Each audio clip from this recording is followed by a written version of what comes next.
Before we get started, I just want to say, don't listen to me. I really don't know what I'm doing. I'm not a trained professional. I'm going to do things how I do them, and it just works.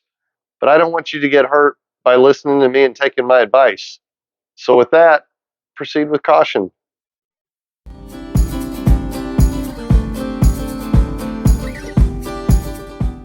The way I'm going to show you how to do everything is the way I do it. I know the book may be very precise in what it says. Don't be intimidated. It's really easy. It's not going to throw things off. You're not going to break anything. But this is how I do it. First thing you want to do is I'm going to put the machine down at 270.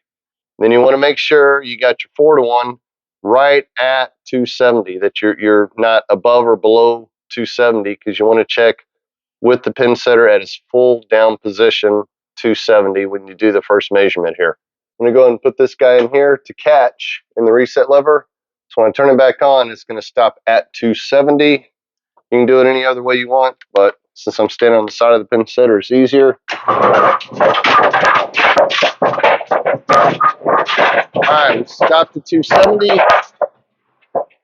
We come back here and look.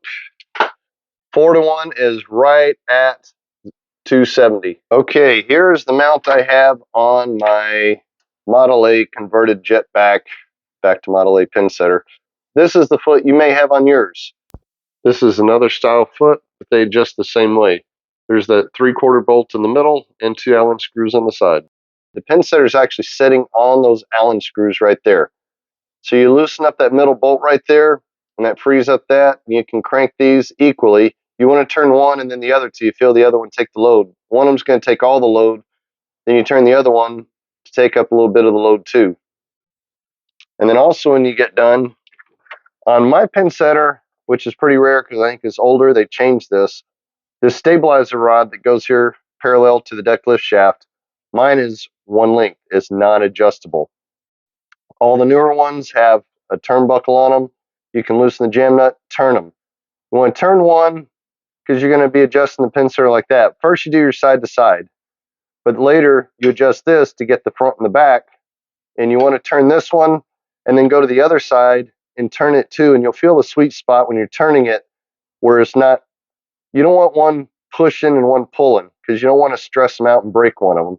So you turn one to where you get it, turn the other one till you feel the sweet spot, lock it down there so that way they're not forcing against each other. So that is on your feet right here. And you might have to do your feet here, but probably not. On mine, I have to do front and back because I don't have an adjustable rod on mine. So you can just do the back on yours, loosen that, as I say, that 3/4 inch bolt, turn your Allen screws, and raise it, lower it till you get an equal measurement on your 10-pin side and your 7-pin side. And once you get an equal measurement on those two, tighten this guy down.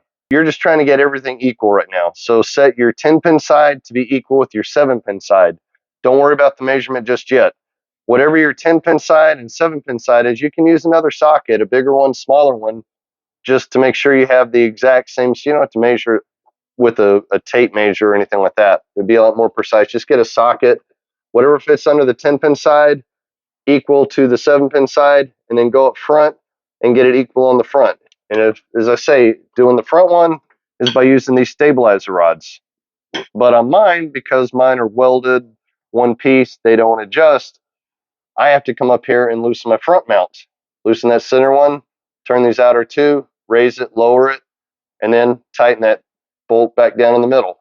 And once you have an equal measurement on your 10-pin side, 7-pin side, and on under the 1-pin, all 3 corners, once they're even, then we're going to go up top and adjust that. But you want to do that first. All right, now that we've covered adjusting and getting an equal spacing under all 3 corners of the moving deck, we're going to go up and adjust the 2-to-1 so we can get our 15/16 gap that we've talked about. See you in the next video.